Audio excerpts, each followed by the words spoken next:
Hi, everyone. Welcome to episode 117 of the All Dolphins podcast on this beautiful Friday, November 3rd, 2023.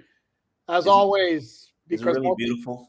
yeah, The okay, it's fine. weather's getting a It's, little gloomy looking. it's fine. Okay, on this gloomy, overcast Friday afternoon. As always, because more people like it than not, in fact, way more people like it than not, we will try to make it brief, our little history lesson, our little tribute to the players who wore the jersey number corresponding to the episode number.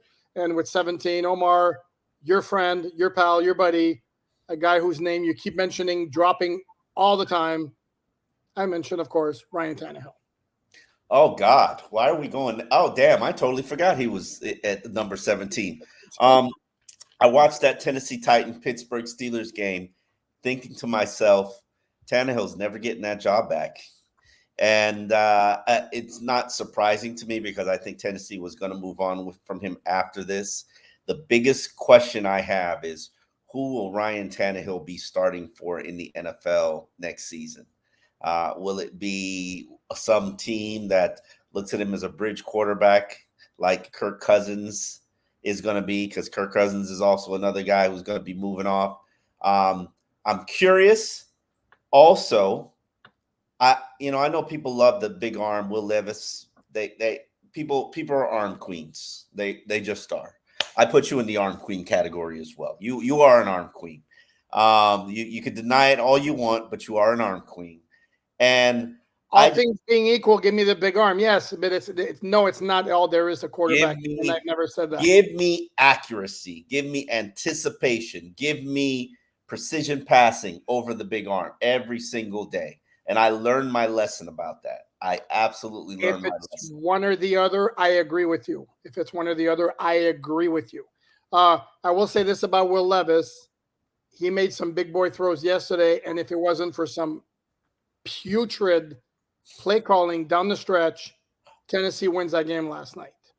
You thought I the mean, play. putrid. All They right, re- let's move Anyways, on because nobody's here to listen to no, but Tennessee well, Titans podcast. other than the fact that they're playing the Dolphins on December 11th in the Monday night game, which technically could be flexed out because we have the Monday night flex this year. It's one of two games on that night. The other one is Green Bay and the Giants. You know the Giants are not moving because it's New York and half the world is from New York, so they're going to keep that one. Tennessee and Miami. I think the Dolphins have become a very good draw for a national television audience. Tennessee is not, especially if they're going to be 2-8 or 2-9 at the time if they keep losing. So let's keep an eye out on that. And my guess is Will Levis, as you just mentioned, is going to be the quarterback for that game. It's not going to be Ryan Tannehill. And last thing on Ryan Tannehill before we move on, Atlanta Falcons is your team. That would be my guess. Remember, Yeah. their head coach is a former Tennessee Titans OC, Arthur Smith. There's a Oh, connection. so he should know how average Ryan Tannehill is. But Yes, he should. Okay, so bringing it back to the Dolphins and to the present, today's final injury report day, and as usual, whole lot of question marks. And in fact, I just did the breaking down the final injury report on alldolphins.com, and it's very similar to last week when we had two hey, out you didn't say alldolphins.com where you can get your Dolphins information for free. for free. Sorry, forgot. But I would hope that our viewers would know by now that everything we do is free. Actually, there is a charge. It's your support, sponsorship, Correct. subscription, and we'll blow you a kiss for it. Mwah. Blow him a kiss, Alan. No, I'm going to give a tip of the hat.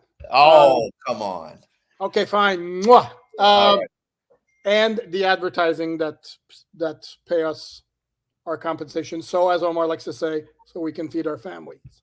But last week it was 2 out, 7 questionable. This week it's 2 out, 8 questionable. And the 2 out are, as expected, Robert Hunt and Brandon Jones. The Robert Hunt is absolutely no surprise. This is going to be Robert's missing his first ever NFL game. I'm shedding a tear for him because he was the durable man. He was a soldier out there on the offensive line. Brandon Jones was left home. I'm not sure if they clarified whether he's on his way here. It doesn't make any sense for him to be here.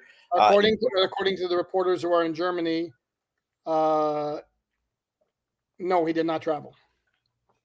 So the questionables are more important to me And it seems like Teron Armstead, based on listening to Mike McDaniel, he was hinting that he's ready to go as long as there isn't any setback.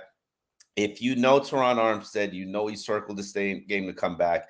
You know he wants to be there for his line mates and his teammates. This is a monumental big game. And I don't think anybody has more clout on that team outside of Tua Tagovailoa and Tyreek Hill than Teron Armstead. That's everybody. That includes Chris Wilkins. Teron Armstead is the straw that stirs the drink. Yeah, I said it. I said it. I'm making my face at Chris Wilkins. I've never heard him referred to as Chris Wilkins. Christian. Yeah, Christian. I apologize. Let me clean it. It was cool. It was cool. It was like Chris Wilkins. I got Chris Jones on my mind. Okay, there you go. And hopefully Christian Wilkins can play like Chris Jones in this Sunday contest against the Kansas City Chiefs. But we also have back Connor Williams. Sounds like he's going to play. Teron Armstead sounds like he's going to play. Can I interject? Can I interject real quickly here? You didn't call timeout. Okay, sorry. I'm going to call a timeout. That even though the thing of like sounds like he's going to play, we've heard that before. This is where I caution. We've heard that before. Xavier Howard told reporters in the locker room after a Friday practice, "Oh, I'm good to go." And guess what? He was inactive. So it's all great. Austin Jackson spoke to reporters and said that he looks like he's in midseason form. That's all great and dandy, and I'd love to see him in the lineup. I think we'd be careful to assume anything. That's all I'm going to say about that. But I do think because of the fact he was active last week, that Connor Williams to me was a lot safer bet to be in the lineup than Teron Armstead. If you look at the fact of what this line is going to be featuring against a defense that's holding opponents to 297 yards and arguably the best defensive tackle, I would still put Aaron Donald ahead of Chris Jones. But, hey, I can understand if you want to go the other way around. You need Teron Armstead on that line. You need Connor Williams on that line, if not to neutralize the inexperience that Lester Cotton and Robert Jones are going to be bringing to the table. And, this line has not been at a more vulnerable point than it is going to be on Sunday if Connor Williams and Teron Armstead do not play. And that's critically important, especially in this very critical matchup, which is going to have AFC playoff ramifications. And then I will say this, to make my selling point, Mike McDaniel has always been talking about playing at the right time and peaking at the right time. And even today, in his press conference, he had some very interesting things to say in regards to you want to be playing your best when when you're at elimination games. This is not an elimination game, though. I understand it's 1 of 14, and he was talking about that as well. It's not an elimination game yet. 1 of 17. 1 of 17. Thank you. Okay. It's not an elimination game yet. But hear me out here. Hear me out. Just follow me. Follow my math. Follow my thought process. If you factor in, you do what you're supposed to do, the Chiefs do what they're supposed to do, you both get around to 12 wins, one of you will have the edge in regards to home field advantage when it comes to the playoffs. Let's just say this is a best case scenario.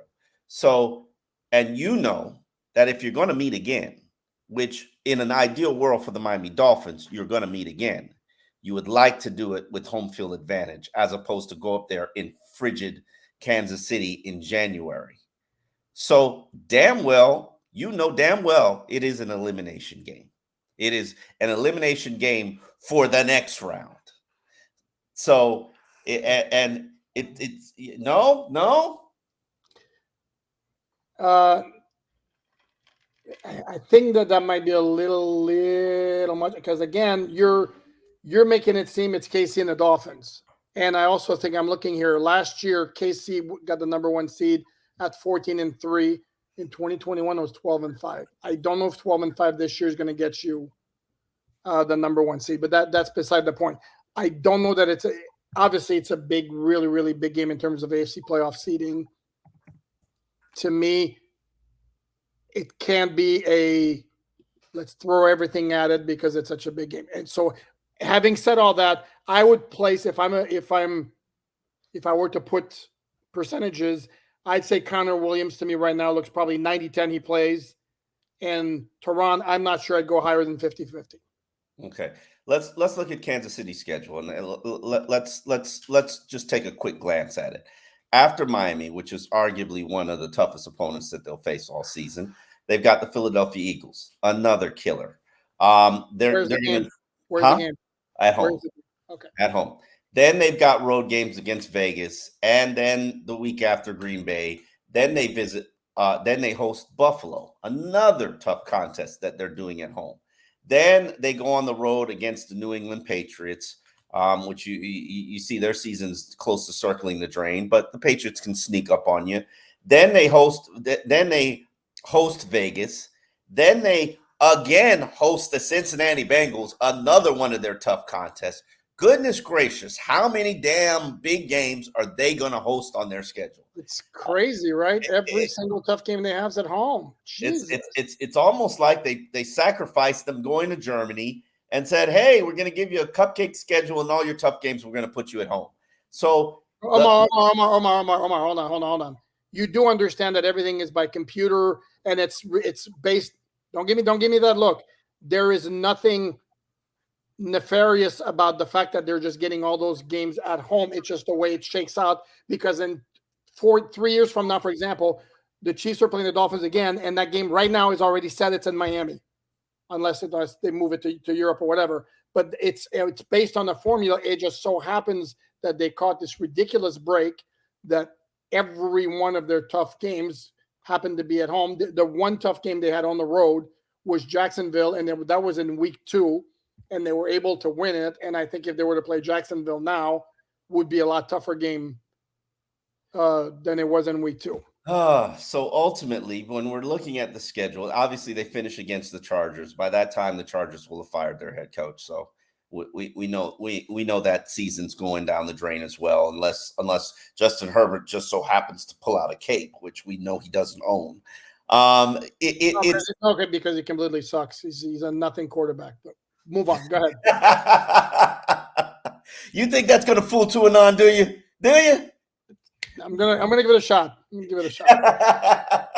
They know better. So if we look at this schedule, I'm sorry. I apologize that, and I'm usually not the overreaction kind of guy. You know that. I'm not the look ahead, look at the schedule. Oh my God, these matchups. Oh, this is a critical must win. It's not a must win, but it is an elimination game.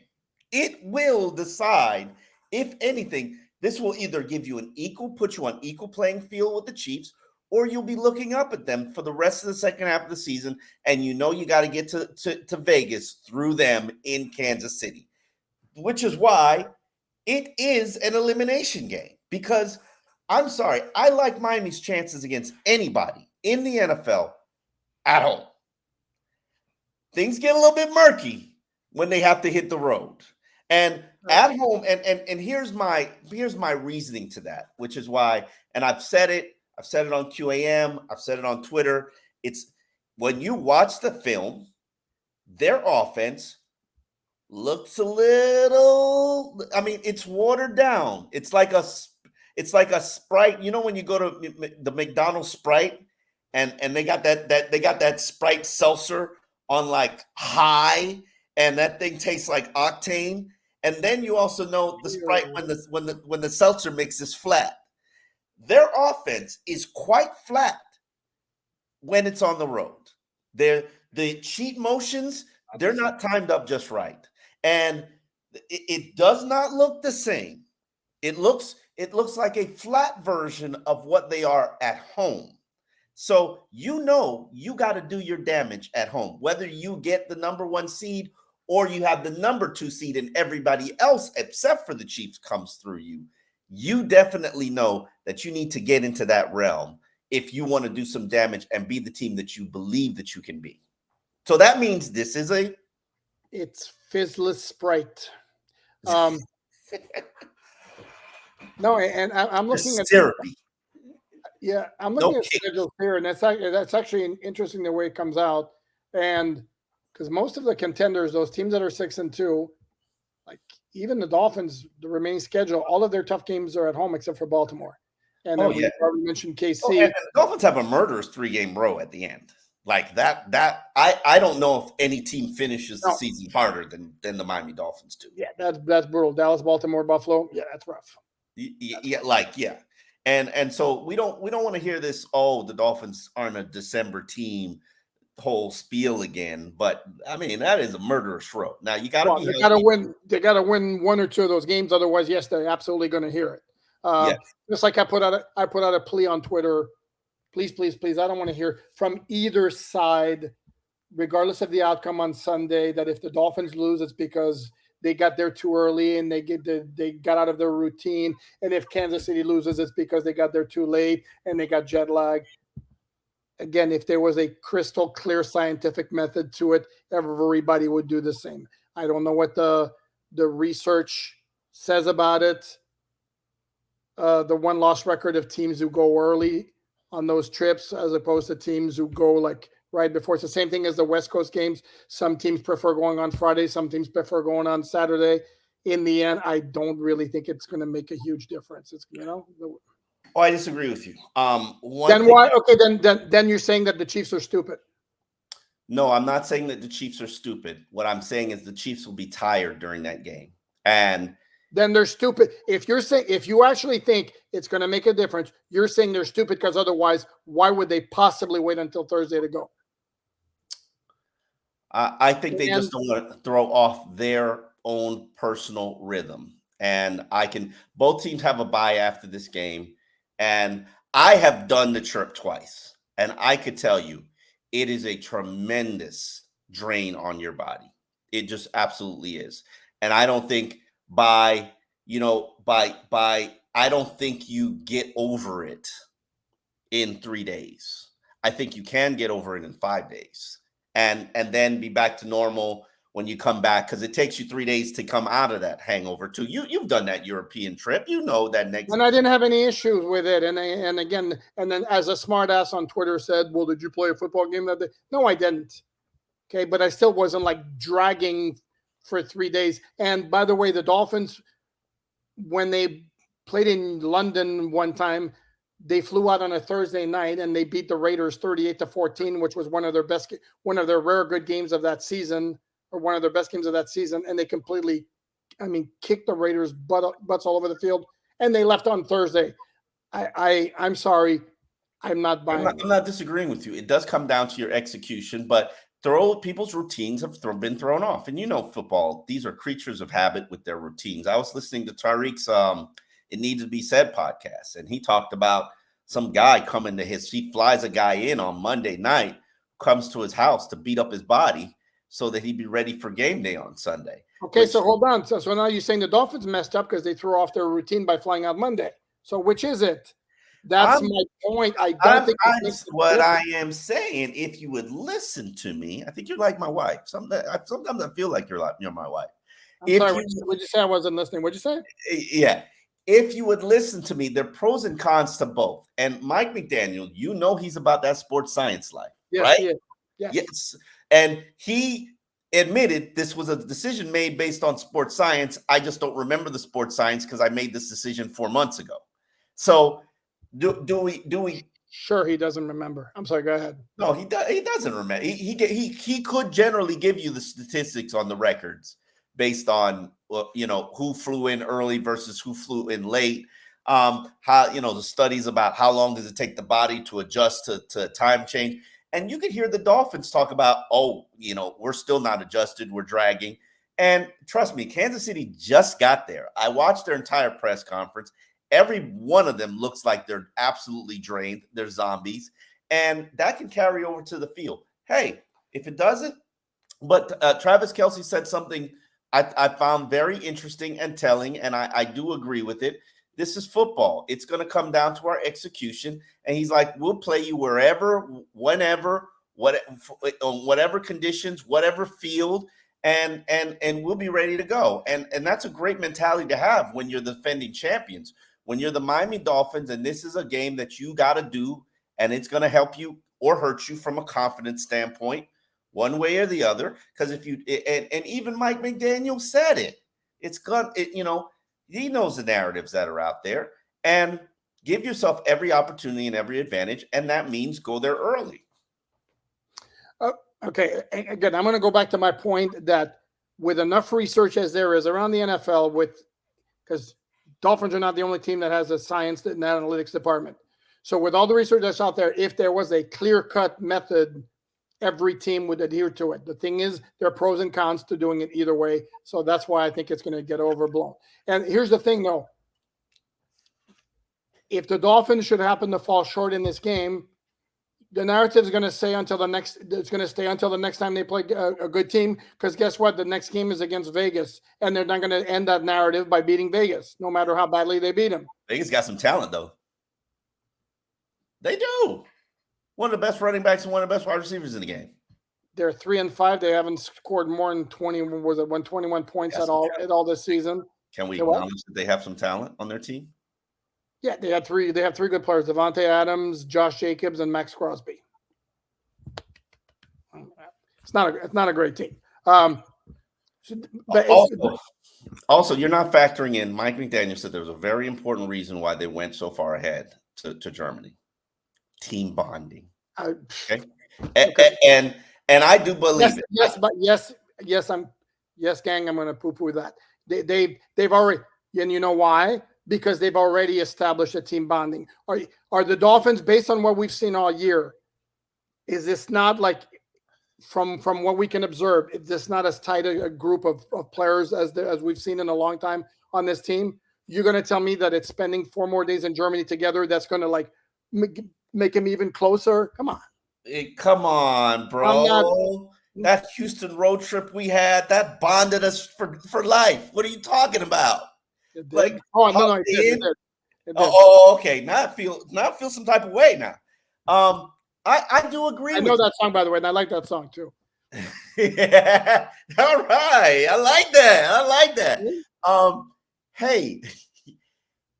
Now you're all discombobulated because I said that. Yeah.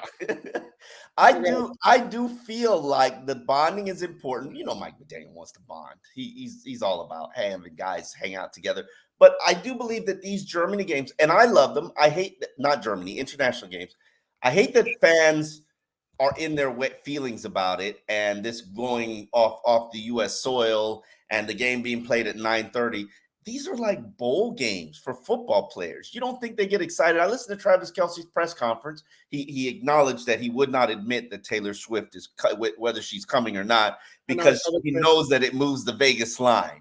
So I say she's not coming. She's got a concert in. Why, Omar? Why is she not coming, Omar? Go ahead, fess up. Go ahead. She has a concert in Argentina, and now I know she's got a private plane. She can make the flight there and then make the flight back. So maybe I think she should take the whole Kelce family on her plane. Just me personally. That's wedding bells. If she does Argentina, flies to the game, and then flies back out, because I'm gonna guess the leg of her tour continues in South America. If she does that trip to go see the dude play, he hasn't started the concert. The concert starts in Argentina on November the 9th. Technically, she can be in Germany, maybe handle some German business, and she could take the Kelce family on her chartered plane, spend some time with Travis, watch the game, and then fly the family back to the States, So maybe she can, but I mean, she's a businesswoman. Not that I would judge you, but it's pretty impressive to me how you know off the top of your head Taylor Swift's concert schedule. That's pretty. No judging. I like her music. What I've heard of it, that's actually very nice. She's going to she's going to Rio de Janeiro after she's going to Argentina. So she's got a couple dates in Argentina. So she's doing a phenomenal job on her tour. She's got the Swifties there. They asked him some hard hitting. They asked him if he was in love. Like, can I you mean, yeah, I mean, come on, people. I mean, can, seriously. can you imagine somebody like what's supposed you reveal to the nation on your Friday press conference before one of your team's biggest games? Yes, I'm in love, and that's the first time that told the world and maybe told Taylor Swift. Yeah, Like what is this man supposed to say? Are you in love? Like how I'm in like we're working towards love. I mean, That's a poop art answer. no, I'm um, in love with my wife and I adore my wife. So I want that on the record. oh, okay. Okay. But we digress. I get the feeling some fans are going to be watching this. Going to be what the hell are those two battling about?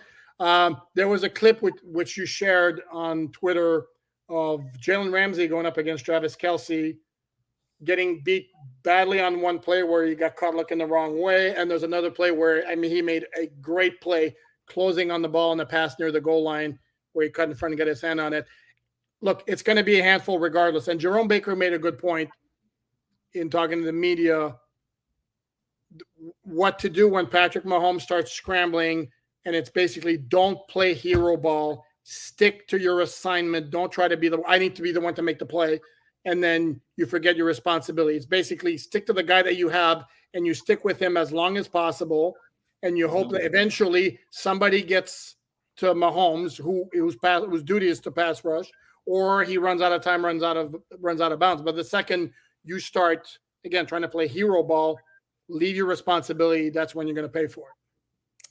I don't know what the right answer is for Travis Kelce because I personally believe that he's one of the undefendable players in the NFL, and so is Tyreek. There's just nothing that you can do there because it's nothing. There's not. You just gonna get it, and if you don't get it, you're just letting everybody else beat you to death. And Travis Kelce is the same way. However, you give him extra attention, even if you bracket him, he's still going to make plays because he's making scramble ball plays with Patrick Mahomes, which they clearly, seemingly have a sixth sense for what one another is doing.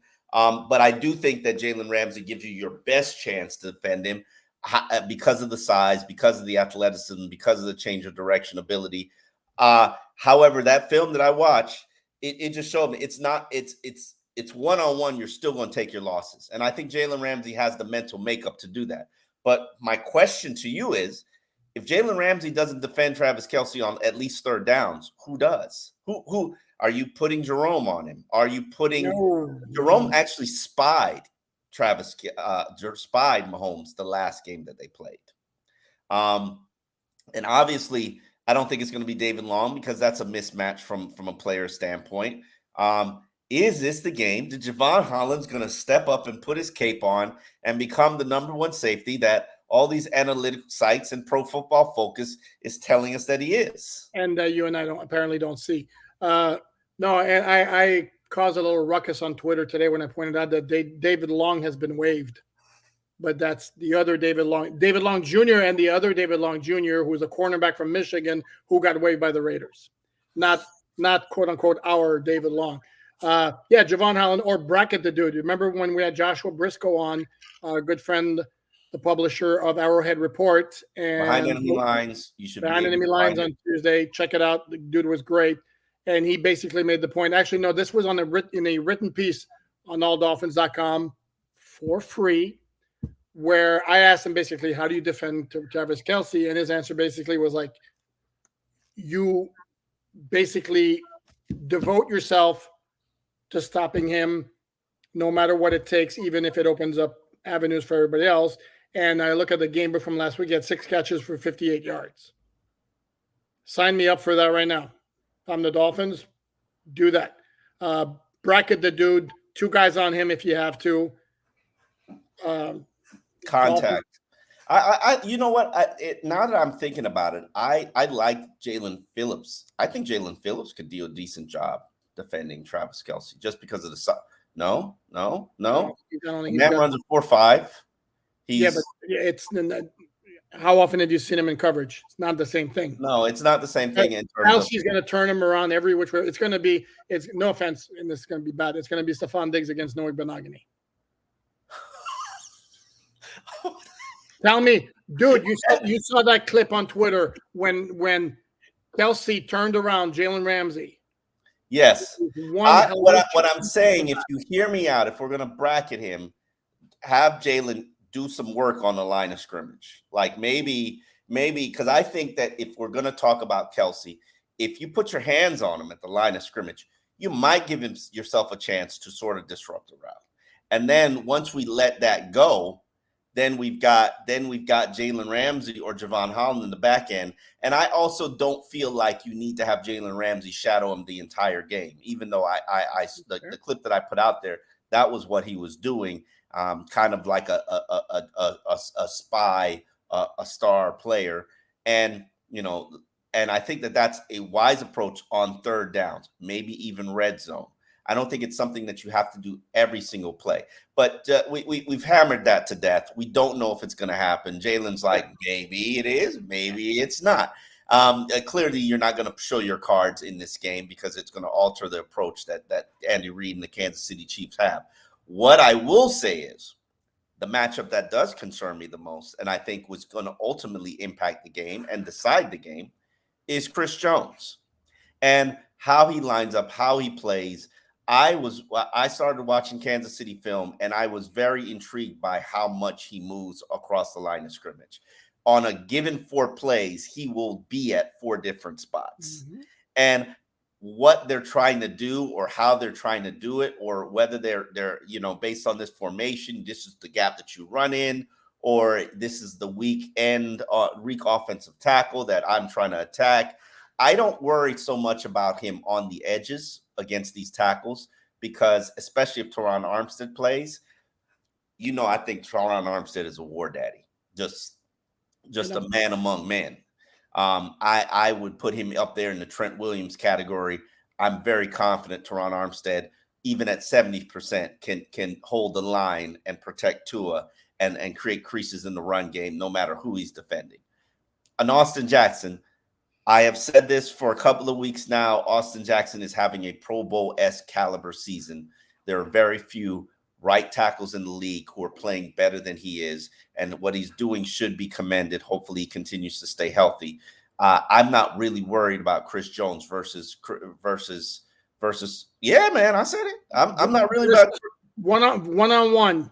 Austin Jackson got it. Really? Okay. Oh yeah. Okay. I mean, he might allow a sack, but do I expect a domination? No, he's not going to be dominated in that game. And in fact, I would love for Austin. I would love for them to run. Well, I don't know what I would love if Robert Hunt was in the game. I would love for Chris Jones to be lined up on the right side of Miami's offensive line, and then Hunt and Austin tag team him, because I think that's the best strategy to play them. Is they don't, teams are always generally trailing against the Kansas City Chiefs. Let's get physical with them. Let's run. But where it worries me is if I'm Chris Jones, I'm lining up against Robert Jones and Lester and Lester Cotton all game. Now, Lester, I think you probably attacked less because Lester has the size. What? Magic word, double team. Yeah. You're gonna double team. So he can line up. You can line up over Lester Cotton and Robert Jones all he wants, but they're going to get help. And I'm going to say I like Austin Jackson as much as you do. I'm giving Austin Jackson help against Chris Jones. And it's not a knock on Austin Jackson, who is having a very, very good season. Not sure about Pro Bowl, but he's having a very, very good season. Chris Jones is a handful as a pass rusher. And to me, no offense, and again, I think the world of Teron Armstead. I barely would be okay with Armstead one-on-one. That's how much I respect Chris Jones as a pass rusher. On the other side, sorry, zero chance to me that he's not getting doubled every time he pass rushes.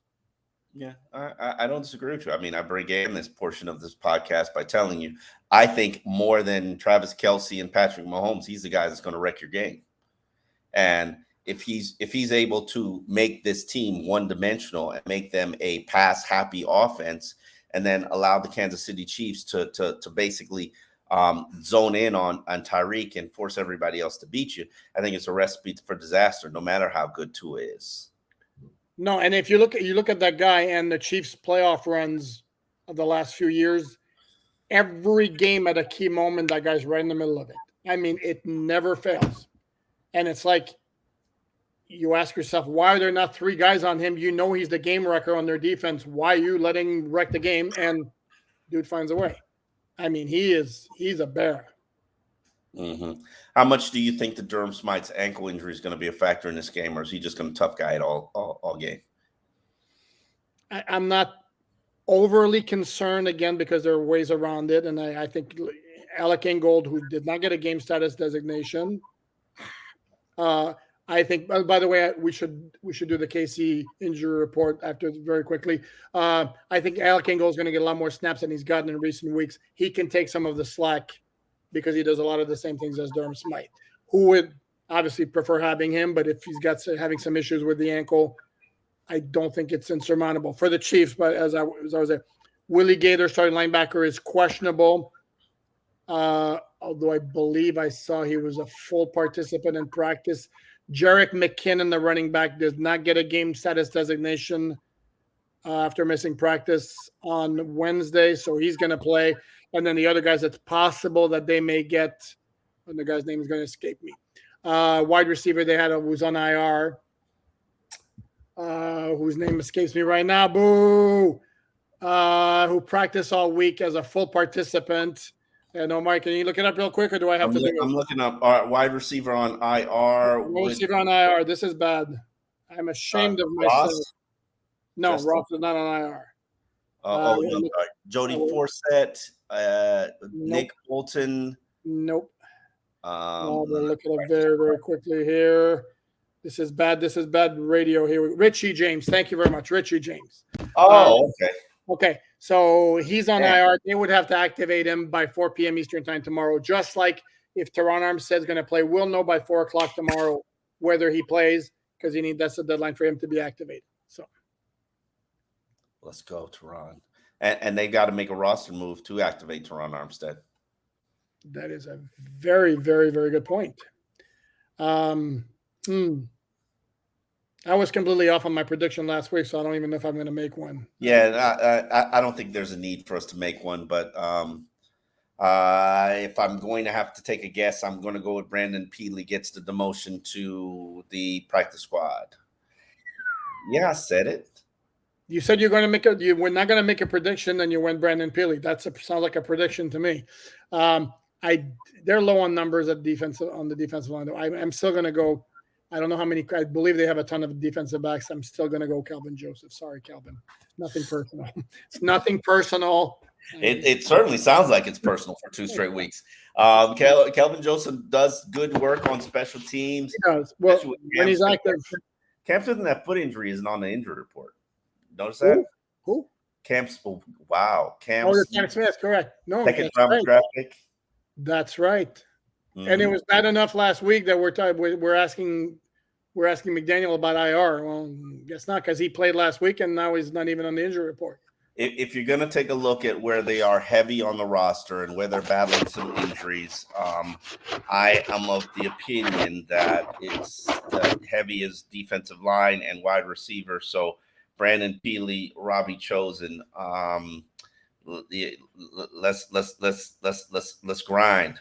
How are they heavy on the defensive line? They have 5. Yeah, but Brandon Peely's inactive just about every week. No, that's true. And they've got some guys on the practice squad right now that you can call up and you like. Are we really going to sit here and say Brandon Peely is a must-keep player? I get it. He's a promising, talented, developmental nose. You're probably going to have to replace Raekwon Davis if his salary demands are too high because he's a free agent.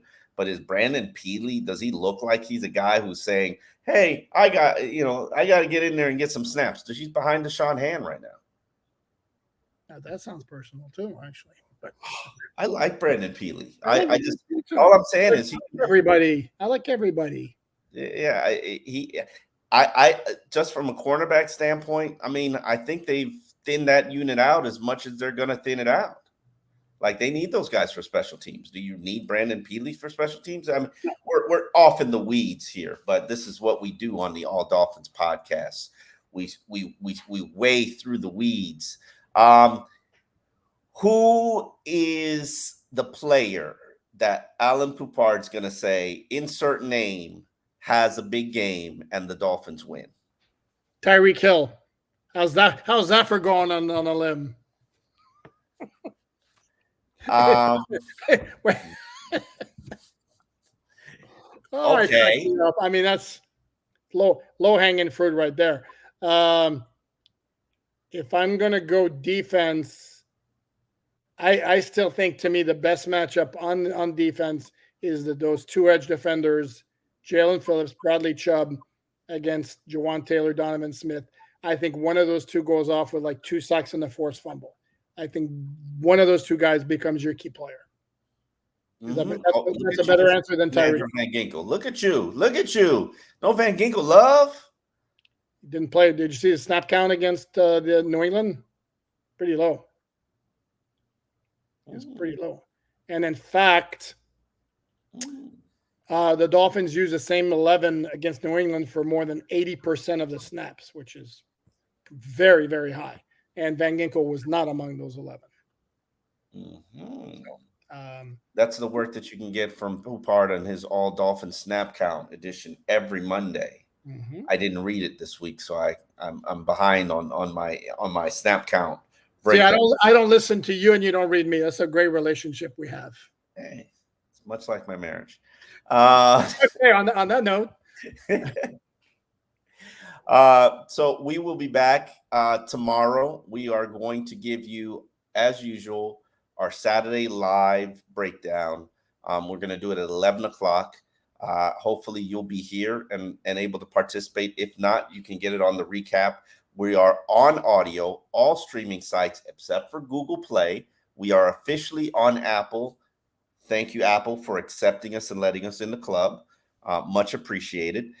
They are updated quite frequently. You've got about 13, 14 episodes up. I know a lot of you missed some old episodes. You're probably not going to go back in there and listen to the old stuff. You should. But I would greatly appreciate it if everybody, whatever podcast site that you listen to, rates us. Give us a 5-star or give us a 4-star if you feel that we need to step up our game. We have, just for transparency's sake, I know we worked very hard to dial up our intros and outros, but it's messed with our algorithm money-making formula and has basically cut the revenue that we've created in half.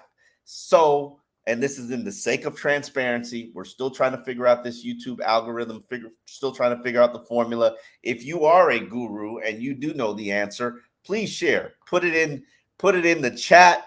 Hell, my email address is omarkelly33gmail.com. I do not share my email with anybody, but this is something that's important to us because, it was a drastic drop, and right now we're experimenting to figure out if it's the algorithm of the fact that we have an intro and an outro in that's kind of tearing our profitability apart. But no matter what, we thank you for being here. We thank you for being on this journey. We thank you for continuing to support us.